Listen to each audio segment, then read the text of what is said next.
Hello everyone and welcome to the Reflect, Grow, Thrive webinar. This was a webinar series hosted by YWCA Australia-wide in celebration of the International Day of the Girl. So I'd like to start today's session with an acknowledgement of country. We acknowledge the traditional owners of the land, of the various lands on which we meet around in the country today. I am meeting from Canberra, which is Ngunnawal country. I would like to pay my respects to elders present, past, and emerging. I welcome you to share the lands in which you are joining in the Q&A chat function below, as it always was and always will be Aboriginal land. Now, before we get into today's session, I'd like to just take a minute or two to do a quick bit of housekeeping. So slides for the day will be up on your screen. If you're having any problems seeing anything, please use the Q&A section down the bottom. There should be a little section right here where you can answer, ask questions. If you're having issues at all, please feel free to use that whenever you want to. For any questions as well, so you use that Q&A as well. We will be looking at that to get Elizabeth to answer questions today. And that Q&A function will be moderated throughout the whole session by the YWCA. We acknowledge that some topics discussed today in the Reflect, Grow, Thrive series may be sensitive to people in a range of different ways. If you need to take a break, please do so. You can close your screen, you can walk away for a minute, you can go get a cup of coffee or a drink of water. Today's a really safe space, so we want you to feel comfortable. So feel free to, take a few minutes if you need to. Finally, we'll be sharing a survey on Friday afternoon, and we really hope that you could all let us know what you loved and maybe thought could be better with the webinar series. Now, we have one issue today with the closed captioning. It's not currently working for the webinars, but it will be on the recordings when they come out in a few weeks. So thank you very much for that. Now, I'm going to introduce you to Elizabeth. She is a remarkable young woman, and we are so excited to have her here today. So I will hand over to you, Elizabeth, and you can tell us a little bit about yourself. Hi, everybody. Can you hear me okay? Yep, perfect. Okay. Thank you so much, Taylor and the YWCA for having me. I am from Perth, and I would love to pay my respects to the traditional owners of the land on which I'm meeting from, which are the Noongar people of Whadjuk country, and pay my respects to their elders past, present and emerging.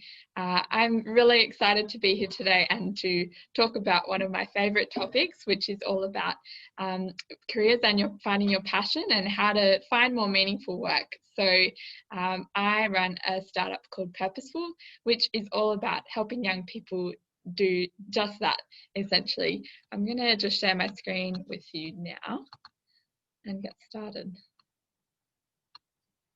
So today, what I really wanted to focus on in the short time that we do have together is about getting in the driver's seat of your future. We often talk a lot about finding your passion, and I think it's something that a lot of people believe that you can't actually be passionate about the work that you do, or the things that you enjoy are things that need to take a side place in your life. They have to, just be a hobby. But I've been really privileged and lucky to create my own career path for myself so far. And I want to share as much value with you as I can today about how I've done that and how you can apply the lessons that I've learned to your life. I'm really hoping that by the end of the next half hour or so that you'll be feeling confident and courageous in pursuing your passion and being your authentic self, and to also give you a different way of maybe looking at your career and your future that will hopefully set you free from anything that's been blocking you back or stopping you from pursuing what you really want to do. So this is a conversation, definitely not a lecture despite the setup. I would love to hear and speak to what the challenges and things that are going on in your life at the moment. So please share them in the chat and the Q&A. If I am, and talking about something that's not interesting or you want to hear more about another thing, then please share and I'll be happy to speak to that. a little bit about myself. So like I said, I run Purposeful, and I also, through that, I guess I get to wear lots of different hats. So I'm a founder of a startup, but I'm also a presenter and facilitator. I'm the accountant, as much as I don't enjoy that part of the role, that I get to do a lot of different things and meet lots of really great people. I also previously was involved in Bloom, which is an incubator, which basically helps young people to start their own startups. And that's meant that I've been really involved in the startup and innovation scene in Australia, which is really growing, and there's so many emerging career paths there too. But my favourite part of what I do is definitely getting to chat with young people like yourselves every single day, in all sorts of places, about their journeys and the challenges they're going through. And I think that if you feel as though some of the questions that you have, or the things that are going on for you are exclusive to you, I promise that they're not. So many people struggle with this area, and whether you're 13 or 33, it doesn't matter. It's something that constantly comes up for us. I think that's why it's so important to talk about it today. What I do is not nearly as important as why, and I always make a point to share this, because I can put up as many highlights of my journey so far on the screen, but they don't really tell you much about me, to be honest. When I graduated from high school, which was about 4 or 5 years ago now, the world was seemingly my oyster. I had really good grades, I had a shiny high ATAR, I had a scholarship to uni, and I could choose any pathway that I wanted to for my future. I say that very much not to brag, but to share, I guess, that I seemingly had it all going for me, and I felt as though I'd ticked the boxes on paper that our system kind of asks of us. But in practice, I remember, like, a lot of people would ask me, so what are you going to do with life after school? What job do you want to do? And I would say, well, I'm going to be a human rights lawyer and work as a diplomat at the UN and travel the world and try and help as many people as I can. And they would say, oh, that's great. You'll be great at that. End of conversation. But if you'd asked me why I was saying that was a totally different story. I probably would have said, well, I want to be successful because I have to be successful, and to do that I have to be an engineer, a doctor, or a lawyer. I'm not good at maths and science, so I'm going to be a lawyer. That was like my whole decision-making rationale, because I had no idea how to make a choice about my future. I didn't know what I was passionate about. I liked lots of different things, but not one heaps more than the other.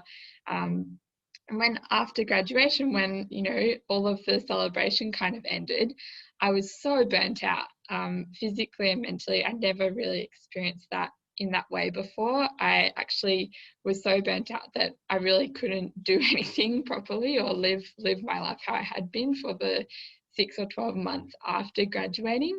And I just realized that all of the ways that I'd been defining myself, I guess, up until that point in time, started to change really quickly, as they do for many of us at that point in our lives. And I was left with the person that I had been living with like my whole life, but never really spoken to before, which was myself, basically. And I had to have a conversation for the first time about what I really wanted and where I wanted to put my energy, because I suddenly didn't have very much energy or time where I felt like me. And so it really mattered what I did with that time. I found myself against a blank page, basically. And I think in more ways than one, we often come up against a blank page in our lives. Maybe for all of us, it was this year in some way, shape or form. You had to abandon what was planned and instead start from scratch. I think it can be really confronting to do that. And most of us, when we get those little opportunities to start afresh or rewrite the path that has been put in front of us, we don't really take them because we don't know what we would actually put on that page. What is important to us? What really are we passionate about? Those are questions that we just shy away from because we feel like if we don't have an answer, then it means that we've failed.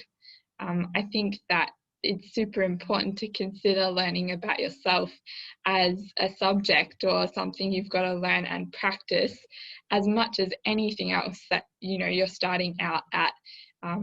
I did a workshop actually this morning with some year 7 and 8s, and what is always amazing to me is that when you ask that age group of what they want to be, or to think about what they would do if they couldn't fail, or went to think outside the box, then they are so creative and they are so full of inspiration, and their imaginations are just like run wild.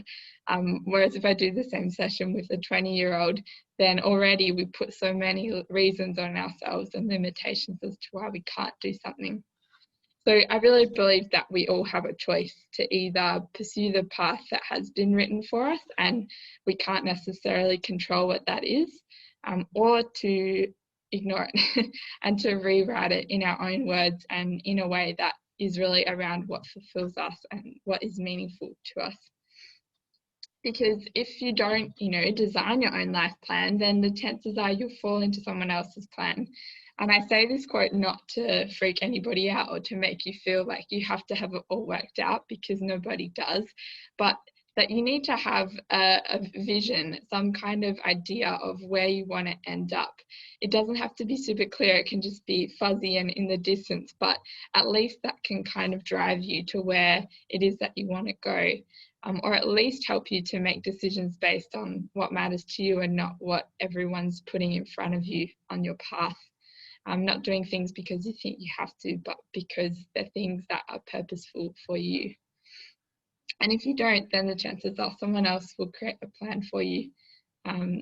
I do really believe that learning about yourself is hard, but it's also what makes you competitive.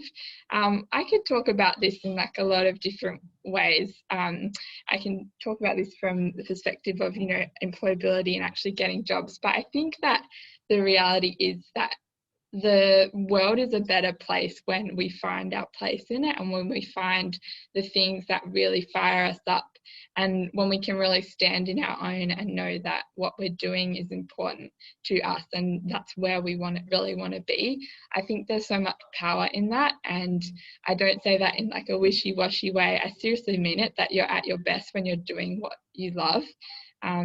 We often make decisions about what we want to do, similar to saying, what am I good at? What are my strengths? That's about as creative as we can get often. And instead of thinking about what we could be good at, we make a black and white decision essentially and say, well, I'm not good at this now, so therefore I will count out all of these paths for myself. But in reality, if you're pursuing something you're passionate about and there's curiosity there, that's what's going to push you forward. And that means that you'll spend more time at that thing, most likely, and therefore get better at it.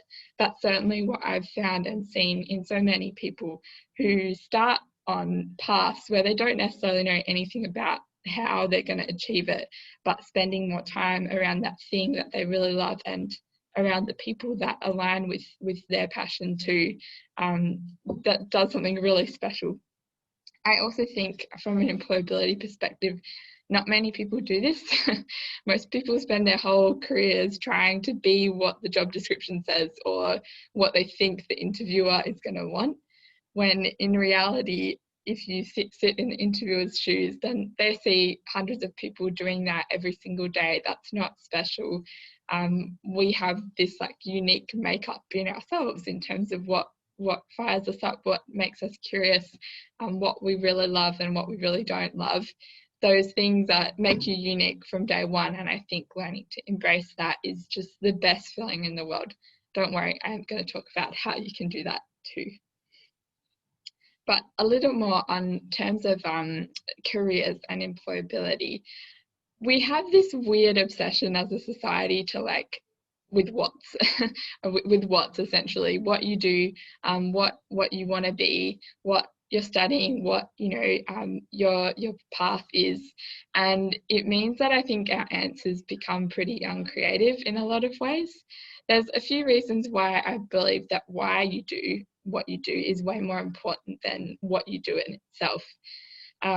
Firstly, that as we can all relate to this year, that what you do changes a lot and it will do many, many times in your life. That's really the only guarantee that we have, and I certainly meet with a lot of people who are in education and talk about helping young people to figure out what they want to do and the skills that they need to survive in the future of work, etc., etc. And whilst I do really think those things are important, I don't think that they're helpful suggestions to someone who doesn't understand the relevance of them for their future. We are going to have to change a lot, but if you know why you're doing what you do, then that's the golden thread that will tie all of your moments and your jobs and whatnot together, not the what in itself. It means that someone like me, for example, can jump from helping coordinate a campaign for National Science Week to running a workshop to doing like a one-on-one coaching kind of call, or loads of different things that I'm only just starting out in my career, but I know that what's going to tie those experiences together is my passion, not the what in itself. And I think that helps you to really deal with uncertainty, because we can't put ourselves in a box and just be one thing for our whole lives. Like, that's just not how life works. So it means that if you have that why, it helps you to deal with change a lot better, because you know why you're doing it, and that's really what you cling to for certainty, not the what. I also think that it helps when you share your why with other people, because you give others a chance to do the same back to you. You give other people permission to be themselves, their authentic selves, and help to build more meaningful relationships with people too, whether it's an employer or a friend, it doesn't really matter. By cutting through the superficial kind of layer of what we think we're supposed to be, helps us to really form much better connections and relationships.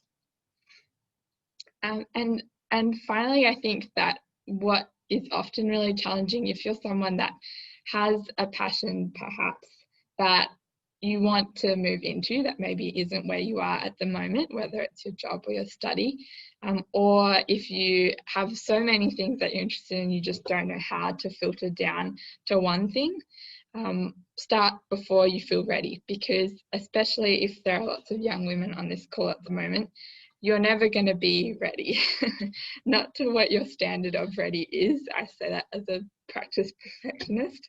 The most important thing to do is to just start, like give something a go, test it. You know, you don't have to up and leave your entire full-time job and deal with that financial uncertainty or insecurity in that way. You can just take even 10 minutes a day.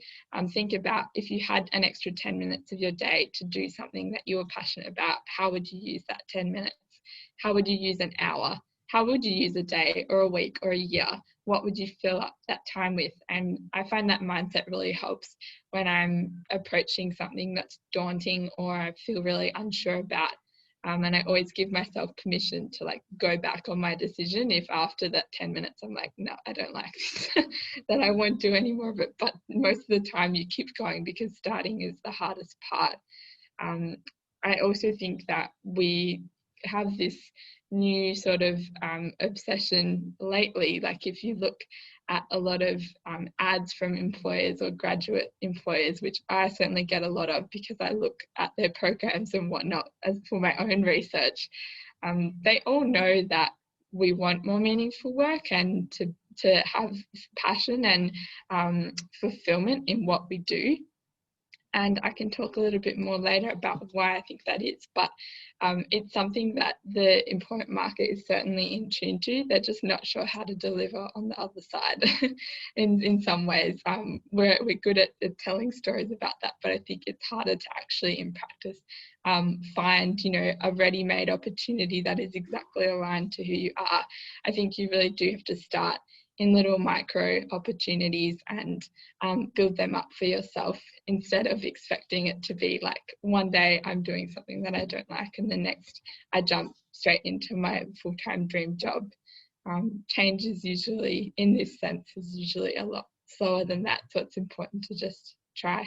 So even though I can't hear you guys and what you're thinking or saying at the moment, but I challenge you to think of one thing that you could do today to challenge yourself to start, no matter what your goal or ambition is. Maybe it's just a question that you have, and thinking about someone that might be able to answer that for you, to reach out and take 10 minutes today to doing that, because that's exactly how you're going to get there, is through baby steps and just giving it a go.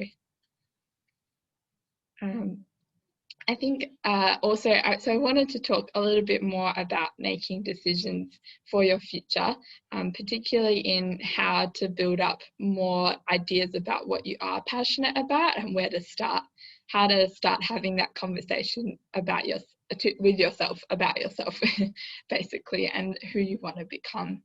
So the normal way that we do this, I guess, to figure out what we want to do, is sort of to look to the past as a way of determining what our potential might be.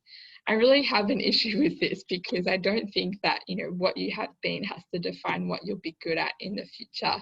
And I think that if there is passion in what you're doing, or even if there's just a curiosity, which is usually the beginning of figuring out your passion, it's really important not to shut those things down just because you're not good at them right now. I remember having really similar conversations to this when I was at school, for sure, and since then. But I think that there's a better way to do it, basically, which is the purposeful way, aka the tried and tested Elizabeth way, which has been something that, for starters, I didn't have answers to any of these things when I was in that really lost place, I guess. I really had to build up this in myself. And for a long time, I was staring at a blank page and still not knowing.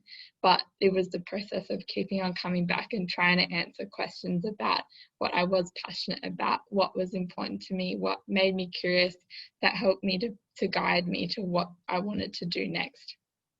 So I think that a combination of all of these things are things that we should all know about ourselves. But if I asked many of you, you probably would kind of freeze a little bit and not really know necessarily, because no one ever makes space for this. And in your life, like, no one else is going to sit down with you and say, I'm going to help you now to find what you're passionate about. Like, if you've got someone like that in your life, then you're lucky, but you'll probably say no to them because it's kind of overwhelming. This is for you and only you to make time for. And I say that not to stress you out more or to make you feel like you failed because you haven't yet, but to let you know that you can do it. It's a choice that we get to make, even if it's only little.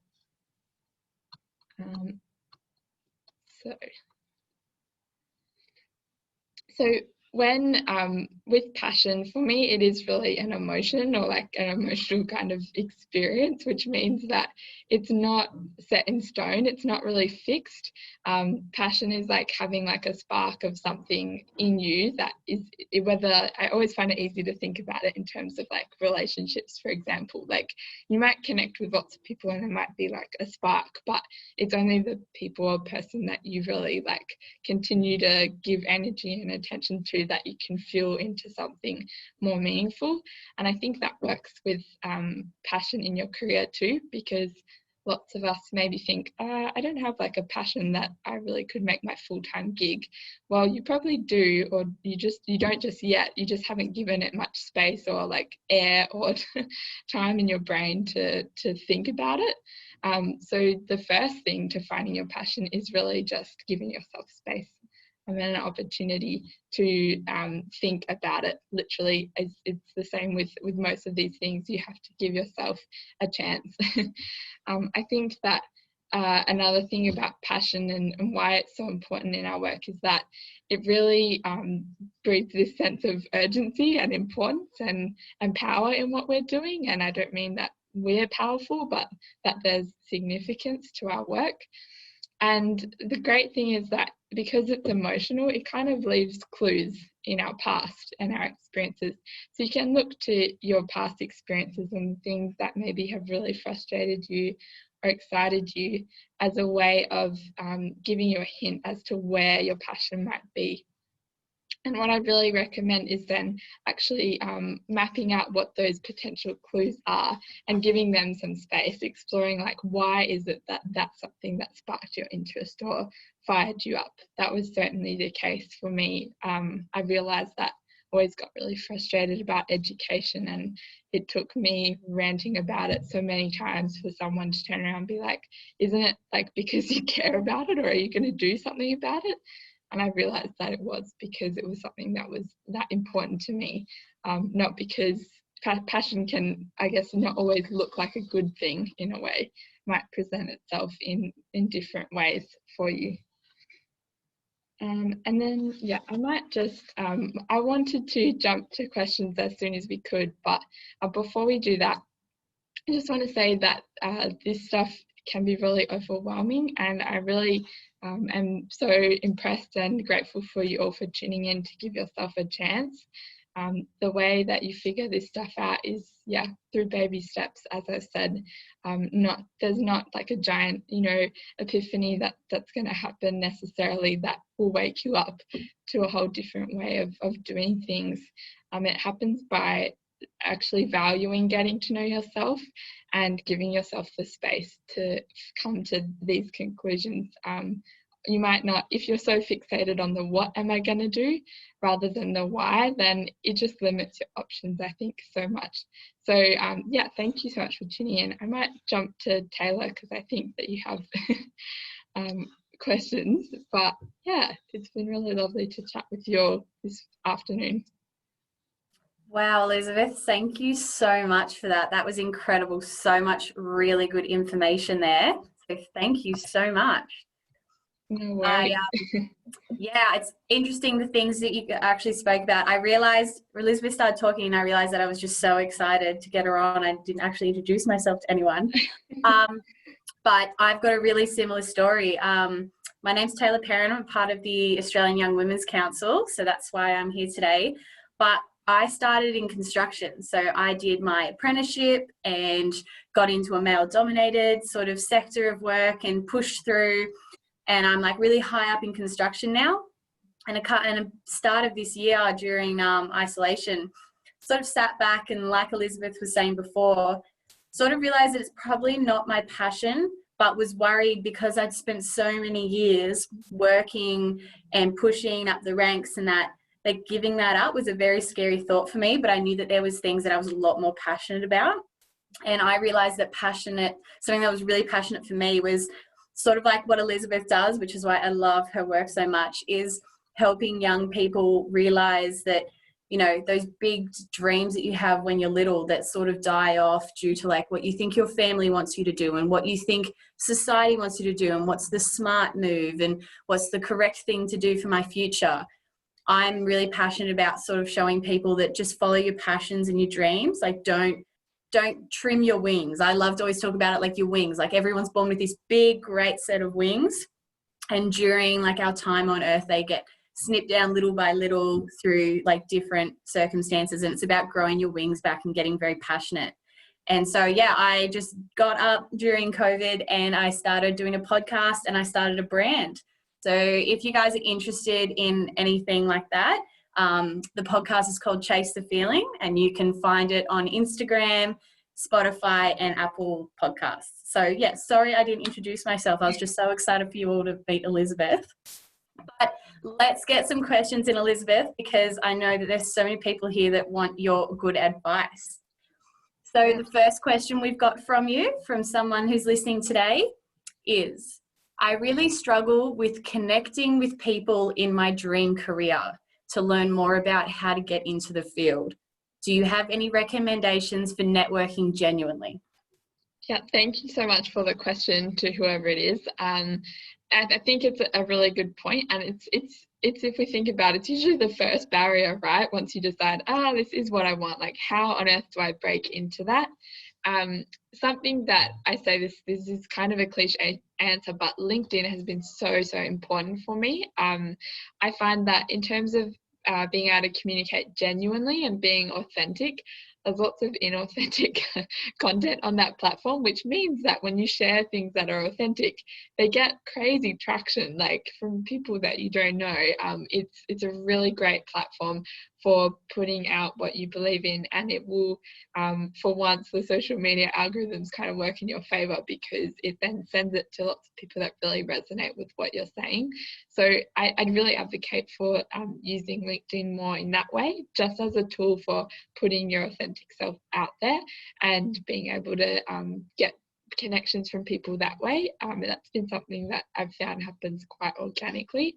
But if that's not you, then that's totally fine. I really advocate for like just reaching out to people for coffee, basically. I have never had anyone say no to having a call or a coffee with me. And even though we can get ourselves into our heads a bit and get really stressed or apprehensive about, I don't know what to ask, what I would say, having some questions prepared before and scheduling it to be like a 15-minute call. That way, if it's not going well, you can just back out 15 minutes and that's it. But if it is going well, then they'll keep talking to you. I think that's something that you should really build up the courage to do, because what will then happen is that person will then say, this is someone I think you would be interested in talking to too. And it just continues in that way. Always make sure that you ask the person you're chatting with for another referral or someone else that might be able to help you or align with your interests. They've been two really key things for me. Perfect. Thank you very much.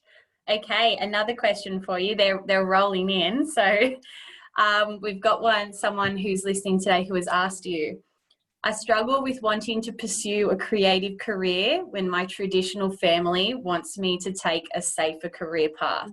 How can I convince others around me of my passions? It's a good one. Yeah, my mom like always asks when I'm going to get a real job, so don't worry, I'm still fighting that battle. I think for me, it can be really easy to like get frustrated by that, obviously, because you understand why it's important to you. It's not easy always to tell that to others. One thing that I've certainly found is, instead of focusing so much on telling people and convincing them, particularly in conversations with like, your grandparents or potentially people that just don't necessarily haven't necessarily come to the conclusion in the same way you have, it's more important to just do it. And it doesn't have to be like a drastic, I'm changing everything about my life and abandoning all sort of sense of job security or that type of thing. I think building it up gradually is really helpful. And I find that when you actually start doing it and show, rather than try and explain why it is that you're passionate about it, that can be really important. Obviously, like, everybody's family circumstance is different, but for the most part, your family is usually coming to that judgment or decision because they care about you and they want to see you happy and safe and secure. And if you can do it and then show them that, I think that stopped the incoming stream of questions from my parents, at least. But it's not easy, and that is something that you also have to accept. Going on that path is that not everyone is going to get it. So whose voices really matter to you in making that decision? Wow, thank you. That is a tricky one. So that would have answered a lot of questions that people had. Now, another one for you, which actually, I feel like I've asked this a lot of times in my life, so I'm really interested to hear the answer to this, is someone who's listening today has asked, do you have any advice on switching careers if you feel like you've gone down the wrong path? Yeah, I want to pick up on the word wrong path, as in I think we often use language as though we've kind of messed up, or that we haven't gone down the right, we say the right path a lot too, or the right person or job or whatever it is. But I think that it's really important to look at every one of those experiences as a learning experience. I've definitely already had some experiences that were arguably not the right path, but all the takeaways that I have from them gave me steps as to what I knew I didn't want to do. And for most people, that's where they find their passion, is by going, I just can't stand this, or here's all the reasons why I don't want to be where I am right now. Try flipping those answers, and then that gives you a pretty clear starting map of the kinds of people you maybe want to work with, or places that you want to work in, the roles that you really enjoy. I love doing this exercise of writing like a dream job description, but don't put like a role. It doesn't need to have a name. Just building up, what would be the skills, the daily kind of tasks, and the overall purpose behind that job that might be a dream job for you, and then testing it. So instead of, like I said, completely abandoning ship and jumping to a new role, giving yourself little opportunities. Maybe you shadow like somebody in an area that you're unfamiliar with, even if it's just for a day, or start having a coffee chat a week with someone in a new area. Those things really compound over time. If you're kind of feeling like, I don't know, I don't want to completely change what I'm doing, or you want to make sure that you're on the right path moving forward, I kind of encourage you to consider the top 2 or 3 things that you're thinking about, like different paths, and then just try them on. Like, instead of, having to, make the right call straight away, pretend what it would be like to, if you said yes to option number 1 for the next 2 or 3 years, what might that path look like? And do it for the different options and see, is that somewhere that I want to end up? There's some strategies that I've found helpful, but you're also welcome to connect with me after this. For sure. Thank you. We've got another person who has asked, what is the best way to sell your why and passion? I love this question. I recently, so I guess when you're starting your own business, right, or even if you're not running a business but trying to sell yourself, it's really hard because it's you. Like, if you were selling somebody else and why they're amazing and, their story, you'd be great at it because you'd drop the ego from that conversation. You wouldn't be thinking like, oh, am I going to say this right? Or what are people going to think of me? You wouldn't have those fears so much as what we do for ourselves. I've found, particularly like in running my own business, which is by extension me, that's even harder because you're pitching, a business idea and concept that is me on a page, like on a pitch deck. And it means that it can be easy to take things personally and whatnot. But I think you have to remember like what you're trying to do or what you're trying to achieve. Not focus so much on like how you're coming across, because even if it doesn't work out in the first few times, like, it's getting you closer to a yes, basically. In terms of confidence building though, I really used to hate like networking events and whatnot, and I'm sort of introverted often, and found them really draining to be selling myself all the time.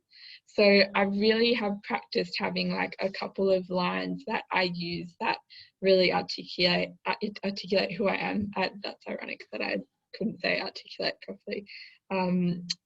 So that even in times where I'm like just not feeling it, I've got the first 3 sentences, that first 30 seconds I know.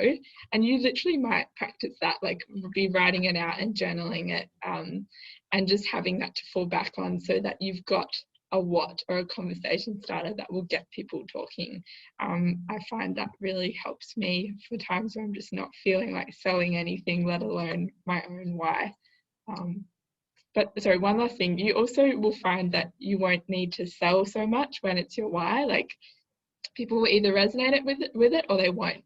If they don't resonate with it, they're probably not the people that that are for you, and that's totally fine. Like, it's not a bad thing. It's just the people that do resonate with it, you won't have a problem. It won't feel like selling. So thank you. That's so true as well, isn't it? I remember like one of the best pieces of advice I've ever been given is when you're like being hard on yourself, or you're like upset or angry, like the things you're thinking, like, would you think those or say those to your best friend in the entire world? And if you wouldn't, then like, why are you doing that to yourself? Yeah. Yeah, it's always been a massive thing, isn't it? We're always so hard on ourselves. You need to like look back and look at yourself from if someone else was looking at you. Hey, yeah. Yes, I totally agree. Absolutely. All right. So we've got a question here from Megan. She has asked, I was wondering whether you had any advice as to how to connect with your professional and career-based desires. Yeah, so I'm assuming this is like just kind of figuring out like what potential roles and whatnot that you would want. What I find like, and again, everyone has different experiences of this, but so far I haven't really found that I've come across, new opportunities as opposed to like new roles. And I think what is going to happen more and more in the future of work is like the role that you like might be aligned for might not really exist yet, but you can kind of create it. And I don't mean that you have to be, a founder or start your own business, but even just within a company that you're working in, like seeing opportunities in the environment and then kind of being able to communicate like why it is that that's important and something that you should that you could do really well. I think that that's kind of going to happen a lot more because we don't have a lot of certainty in the environment in lots of different ways. So businesses aren't going to be able to like, stick to a 5-year strategic plan as we've evidenced this year. Like you can't, it's just not going to happen in that way, which means that there'll be more chances, hopefully, for more people to speak up and kind of carve their own path. And so I think that for me, like that's something that's going to happen a lot more often. Back to the question, which is about connecting with those things. Yeah, I think it's less about being like, are they out there, and more about figuring out where you are today and what the next like 1 or 2 steps might be. Less about going, how do I find that full-time role that looks exactly like what I want it to. It's a lot more about building it up slowly, and that might look like attending networking events in a completely different area you're interested in, and then starting to have mentors in that space, and so on and so on. Yes, that would be my answer for that one. Perfect, thank you. All right, we've got a really awesome question here. I'm excited to hear your answer. So someone who's listening today has said, I'm the first in my family to have gone to uni, and I'm starting my first professional job next year. Do you have any advice for a young woman starting out in a white-collar world, not really having any previous role models to look up to? I am feeling a bit nervous as I am unsure what it will be like. Yeah, oh my gosh, I can definitely relate to that in lots of ways, as I'm sure lots of people on the call can. Yeah, it is definitely hard when you don't have role models in your immediate area, but that is what so many of us find. If you're jumping into something new, then it's unlikely that, if it's new to you, then it's because you haven't necessarily had people around you before in that space. I find that I definitely have role models and mentors in different areas, but they each kind of have a different purpose, I guess, for me. They might be really great at one particular thing or align on one problem or something like that. And not all of them are actually in my industry. So it's okay if you don't have people in that particular job. I also think that the best way to go about that is just to be a learner and just know that maybe the purpose of that job or that experience for you for the next 6 or 12 months is just to learn, just to observe, to not beat yourself up if you don't get it all right at first, and as best as you can share things about your authentic self. You're coming up against a blank page, which it's nerve-wracking, but it's also really exciting. So really think about the person that you want to define yourself as, and you've got that new opportunity to do that. I think that's so exciting, and focusing less on all the unknowns and more about the opportunity that could come with those unknowns is like the only way to do it, really, because otherwise we just, every time we tried something new, just spend our whole time being really nervous about it. But I'm totally happy to chat off the call about the specifics of that one, for sure. Just touching base back quickly on what you were just talking about, mentors a little bit, having them inside and outside of your industry for a range of things. For someone who's just sort of coming into their first sort of job or their first sort of professional role, as some people call it, what are sort of some strategies or the best ways to connect with mentors, potential mentors in all areas, not just like in their work environment, but maybe outside of that? Yeah, it's such an awkward situation. Like, I've never had a conversation with someone and been like, will you be my mentor? Because it just feels weird. I think for lots of young women as well, it feels kind of salesy. You feel like you're asking for something but not really giving much back. I think in terms of just starting out, definitely just attending like networking events is great, but I know that's a bit of a cop-out answer, but more so just to get the lay of the land and start to see who the familiar faces are and who you maybe want to align yourself with. I just think like the internet and LinkedIn are such great resources for this. Like, you can go on and literally search for anybody who's in a particular industry in your area and see mutual friends that you have and whatnot, so they might be able to introduce you, seeing the organizations they work for, and maybe they have events that you can go to.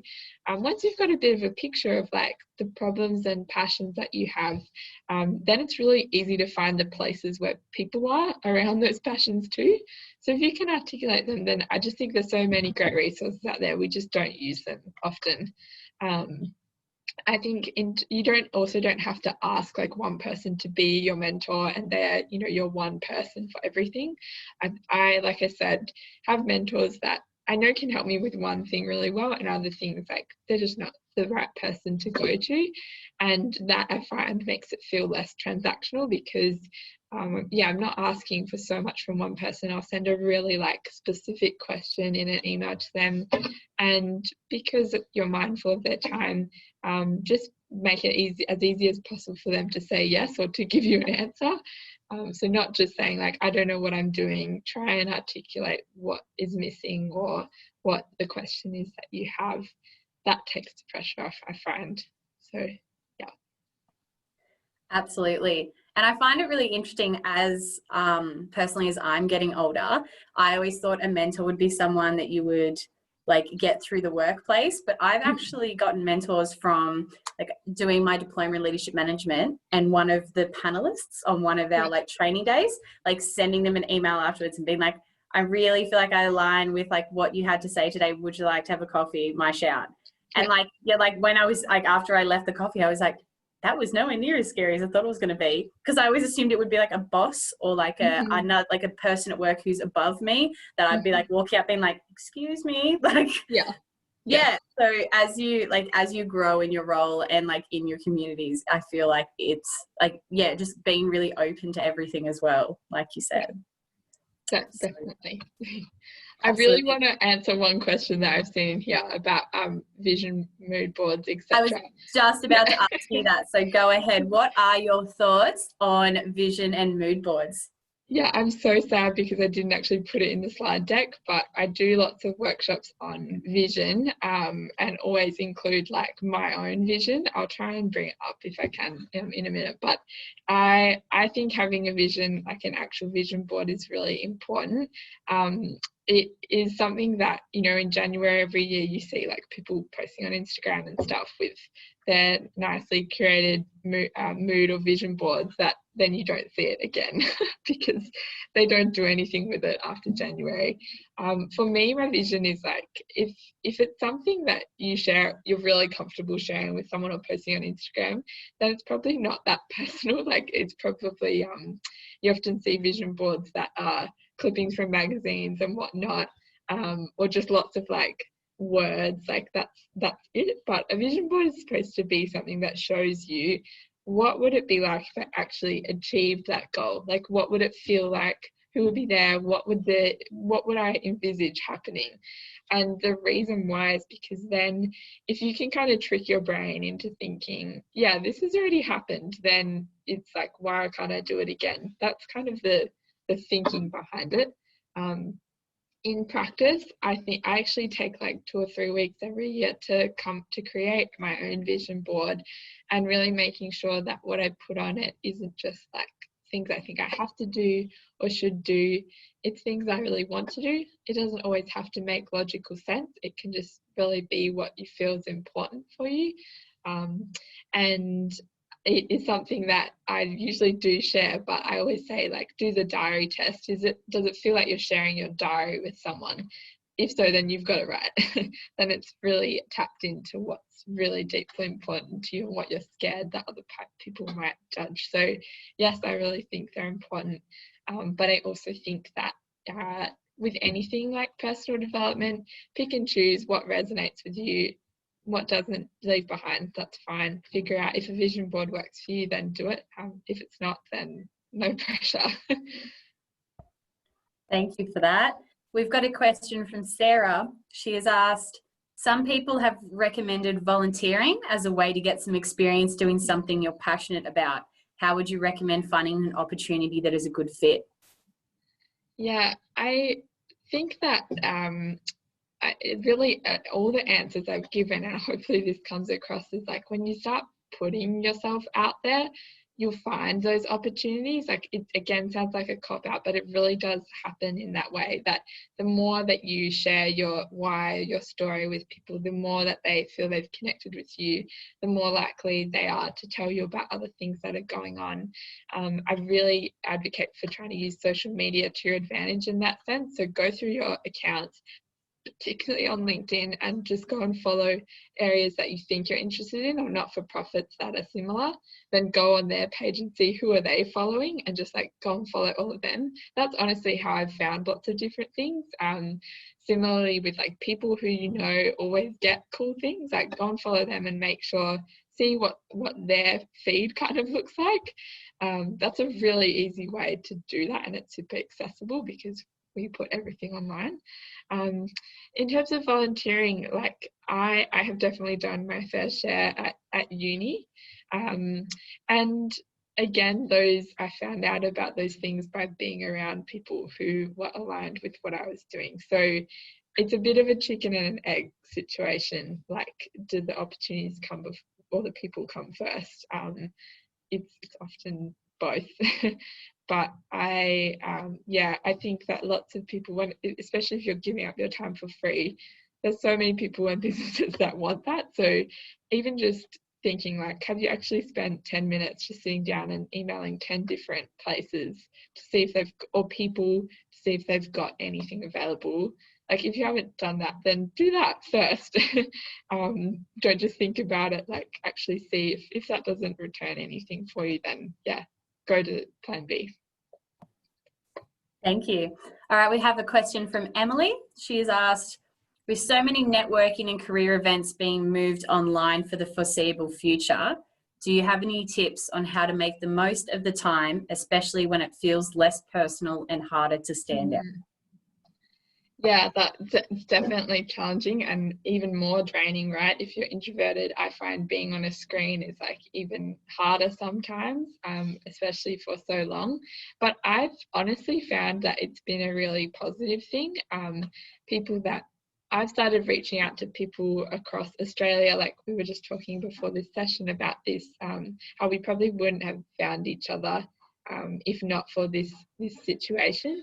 I think lots of people are actually a lot more receptive to having conversations, and because it's now easier in people's minds to jump on a Zoom call, you can reach out to someone across the country and they won't really think twice about doing that, whereas before, especially with really busy people, they probably wouldn't have so quickly jumped at that.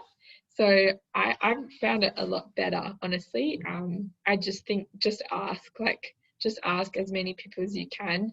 Yes, you're going to get lots of no's and people who are like, I don't have time, or don't reply, which is usually the case, but you'll get one person that does, and that will be the one that gets the ball rolling.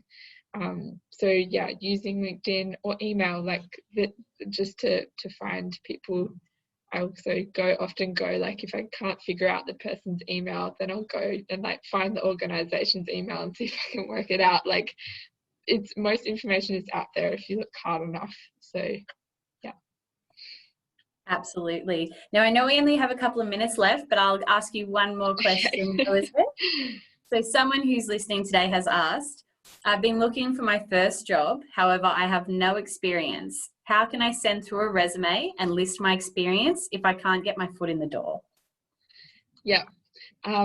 Again, I think it is an unfortunate case of like, it's not what you know, but who you know sometimes, and that lots of opportunities like aren't advertised publicly or just don't exist necessarily until someone's like, oh, I know someone that could be really great at doing this. Like, let's give it a go. Building up your network's important. I would touch on another question that's in there about like struggling with networking and standing out. And again, I really think it's about getting better at telling your own story. I certainly had loads of experiences networking where I just say, hi, my name's Elizabeth. I'm studying politics and management. And that never gets you anywhere because it's just like, it doesn't tell that person anything about you. And I'd change my intro line until it got to being like, hi, I'm Elizabeth and I'm on a mission to transform our education system. And like, that would turn some people off, but the people that I wanted to, you know, align with, like, would be like, okay, tell me more. Having a really powerful what, even if you don't know what your why is, like something to get conversation going, at least for the first 30 seconds in your favor, I find that really helps. And I have definitely not completely answered the question. I apologize. I think, yeah, building up the network is really important. And if you're not sure, then please message me after this. I'll make sure my details are shared because I'm happy to make that first connection for you if you need it. Absolutely. I think we're all going to go away and try to find a powerful one line now. I'm like motivated to do it. So definitely before we finish, thank you so much for your time today. If people want to connect with you on social media, where can they find you? They can find me on LinkedIn for sure. Just look up Elizabeth Knight Purposeful and hopefully it comes up. Otherwise, my marketing is doing very well. And same for purposeful.org.au. My email though is elizabeth@purposeful.org.au. So you're more than welcome to reach out afterwards. And yeah, it's been a pleasure. So thank you so much for having me. Oh, absolutely. I know we didn't get to all the questions, so please make sure you reach out to Elizabeth. Maybe ask her for a Zoom meeting, practice your asking. But yeah, thank you so much for everyone who came today. Thank you for Elizabeth. I think it was an amazing session. I think we all learnt a lot. So thank you again for your time. Thanks, guys. Have a lovely rest of your day. See ya.